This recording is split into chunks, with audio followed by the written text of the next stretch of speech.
Bonjour à tous et bienvenue dans ce petit format un petit peu original. Original pourquoi? Parce que j'étais sur Insta, vous savez Instagram, j'ai des comptes là-bas et j'ai vu de la pub. J'ai vu de la pub sur quoi? Sur Army Stories, qui est un site web qui a une multitude de reportages sur l'armée et également sur tout ce qui est aérien. Donc je suis allé voir tout ça et j'ai vu des images qui m'ont plu avec du Cap 10, avec certains pilotes que je connaissais, avec qui j'ai eu la chance de voler en super étendard. Et ce que je vous invite, c'est dans cette vidéo à regarder un petit peu le dernier reportage qu'ils ont sorti, armée à l'école de l'engagement, les pilotes de la marine, commenter un petit peu tout ça. Pourquoi? Parce que c'est assez marrant. Il y a une dizaine d'années, j'ai fait partie d'un reportage lors de ma formation aux US, qu'ils ont justement sur Army Stories, qu'on peut visionner chez eux. Et donc je les ai contactés, on est un petit peu en discussion sur pas mal de choses.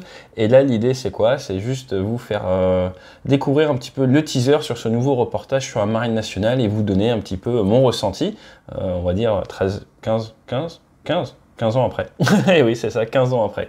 Allez, c'est parti, on est sur le site d'Army Stories. Et comme je vous disais, à l'école des pilotes, à l'école de l'engagement, les pilotes de la marine.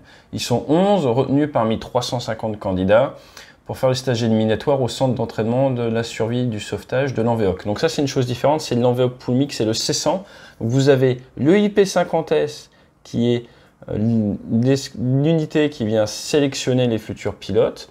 Et vous avez le C100 qui vient faire la sélection et la formation au stage de survie. Donc il semblerait que ce soit un peu un mix des deux, ce reportage. Donc on va voir ça.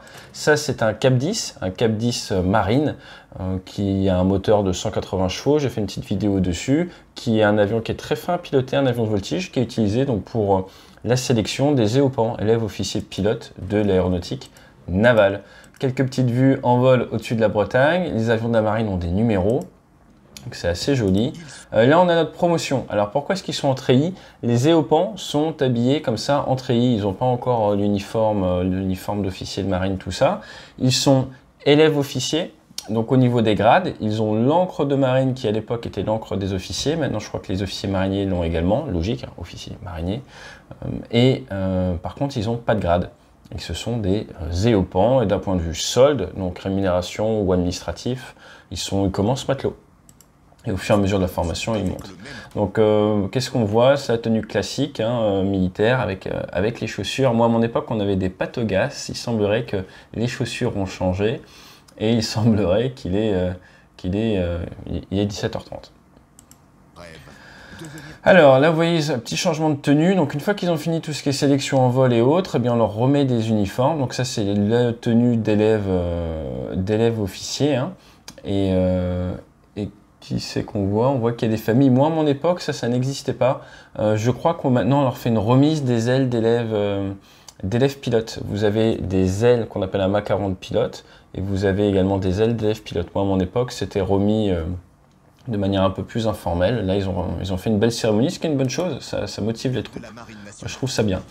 Donc ça, c'est l'entrée de la base, c'est à l'extérieur, vous êtes sur la presqu'île de Crozon, et donc c'est école navale, c'est là où il y a l'école navale en bord de l'eau, et il y a également la base d'aéronautique navale de l'Enveoc Poulmic. Ce sont en gros l'école navale, et à côté, vous avez la base aérienne où il y a principalement des hélicoptères, mais également ces Cap 10. Ça marche pas, c'est la base, hein, il faut savoir faire ça. Là, c'est l'ancien foyer, ici vous avez l'infirmerie, et ils sont en train d'arriver, ils sont pas loin de là où on mange, enfin là où moi je mangeais à mon époque. Le sport, c'est important. C'est une sélection à la fois sportive, mais surtout psychologique et de pilote, bien sûr. Donc, on est là pour s'assurer que les gens ont le caractère nécessaire pour pouvoir faire ce métier. Et donc, le sport fait partie intégrante des journées. Ça, c'est donc la piste. Derrière, vous voyez la rade de Toulon, la rade de l'Enveoc. On est sur une presqu'île. Et là, c'est le moment où l'avion passe de ce qu'on appelle la position 3 points à la position 2 points pour accélérer et après pouvoir partir en ligne de vol. Ah, c'est les souvenirs, hein. Et voilà, là, ça tire sur le manche.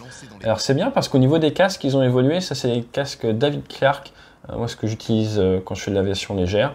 À mon époque, on avait des vieux casques, donc ça, c'est quand même beaucoup plus confort. Et c'est important de bien entendre parce que ça vous permet de mieux comprendre les instructions du contrôle aérien, mais également de votre instructeur.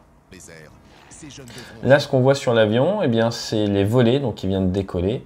Donc ce sont des dispositifs pour permettre à l'aéronef de se sustenter, de voler à des vitesses plus faibles. Là, on est au C100, donc le C100 qui est le centre d'entraînement à survie. Ça, c'est une simulation d'amérissage. En tant que marin du ciel, on est amené à voler principalement au-dessus de l'eau, donc il faut pouvoir survivre en milieu maritime. Si vous vous éjectez et que vous arrivez sous parachute dans l'eau, il faut savoir se réceptionner. Donc ça, c'est un exercice où on s'entraîne à arriver dans l'eau et après on s'entraîne à être tracté. Imaginez s'il y a du vent, 60 km/h de vent ou autre, votre parachute risque de se gonfler et vous tirez. Donc il y a des méthodes pour se retourner, tout ça, et c'est des choses qu'on voit dans le reportage. Donc il faut savoir, voilà, retirer le parachute, faire un peu d'apnée, se faire élitroyer, comme dans Top Gun, hein, quand Goose y meurt, il faut savoir être élitroyé. Il y a des méthodes pour ça, c'est super sympa. Moi, je l'ai fait en super frelon. Donc ça, c'est un canot de sauvetage pour plein de personnes. Et ça, c'est en gros la tranche arrière d'un hélicoptère. On va vous mettre la tête sous l'eau, vous retournez de jour comme de nuit. Là, il a des lunettes pour ne pas pouvoir voir ce qui se passe dehors. Et il faut savoir survivre à un amérissage quand on est personne navigant dans la marine. Donc on s'entraîne à ça. Bien prendre sa respiration et bien prendre un repère, c'est important. Voilà, il sort. Et ce qui vient de se gonfler là, c'est le gilet de sauvetage, ce qu'on appelle la Mae West. Certaines se déclenchent au contact de l'eau, par exemple dans le cas des pilotes de chasse. Vous avez une Mae West qui va se contacter, qui va s'ouvrir dès que vous êtes au contact de l'eau. Pourquoi? Parce qu'ils partent du principe que vous êtes éjecté, vous êtes peut-être dans les pommes. Maintenant vous arrivez dans les pommes au contact de l'eau, il faut que ça se gonfle. Imaginez, vous êtes en tranche arrière d'un hélicoptère, l'eau monte. Si ça se déclenche, vous êtes bloqué dans la cabine. Donc que vous soyez pilote d'hélicoptère, pilote de Hawkeye, pilote de chasse, les Mae West ont des technologies légèrement différentes. Donc voilà, la survie en milieu maritime, ça c'est des bons petits souvenirs. Il ne fait pas forcément très chaud, hein. Il faut appeler un chat un chat. Le Cap 10, on avait le numéro 111, là c'est le numéro 109, un petit peu de voltige, la tête en bas. Donc c'est pas de la voltige vraiment de compétition, hein, c'est de la voltige militaire où on va vous montrer des choses et vous demander de répéter. Un petit jingle. Donc c'est plein de reportages, c'est vrai que c'est assez sympa, ça va m'occuper pendant le confinement aussi moi. On fera peut-être des études de certains reportages. Ok, alors voilà, on voit bien le parachute, hein. Ça peut être un piège. Arriver dans l'eau avec le parachute au-dessus, il faut savoir sortir. Ça, c'est un rallye, j'ai eu la chance de voler dessus. C'est des avions vraiment d'ancienne génération et ils ont été remplacés par les Cirrus. Et pourquoi je rigole? Parce que c'est un avion qui vole tellement doucement qu'en Bretagne, quand il y a beaucoup de vent de face, il était possible de faire de la marche arrière par rapport au sol. Donc ça, c'est le devant de la 50S. L'endroit où les gens vont faire les présélections puis les sélections. Ça, c'est le pavillon, hein, forcément. Petite cérémonie. À mon époque, il n'y en avait pas. Donc c'est quelque chose qu'ils ont rajouté, c'est très bien. Dans la marine, hein, les valeurs, c'est honneur, patrie, valeur, discipline. Ça, c'est le bâtiment de la 50S. Et donc là, ça nous permet de voir un petit peu où ça se trouve. En France, mais pas que.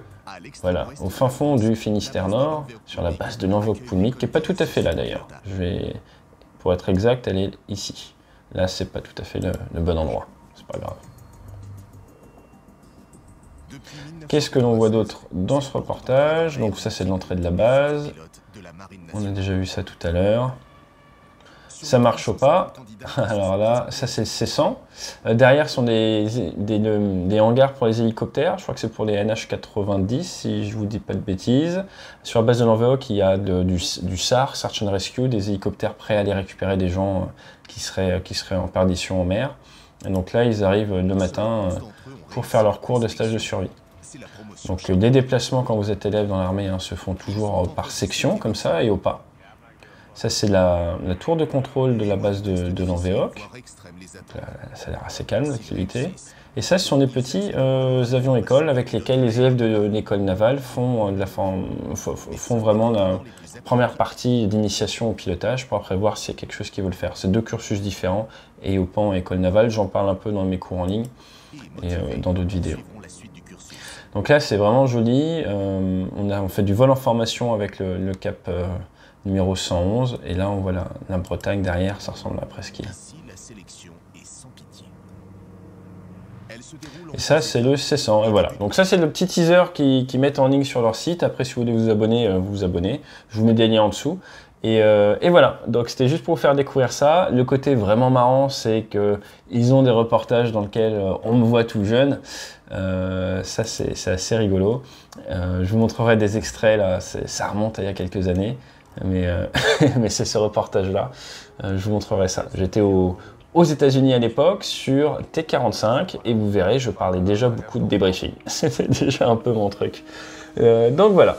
À très bientôt, c'était une petite vidéo pour vous mettre en appétit et donc vous prévenir qu'on va avoir pas mal de choses qui arrivent dans le cursus, là dans le pipe, et notamment une vidéo sur le PC-21 de l'armée de l'air. J'ai eu la chance d'aller tester leur simulateur et je vous parle de tout ça dans très peu de temps. Allez, fly safe. Vous êtes ici maintenant pour les sélections en vol.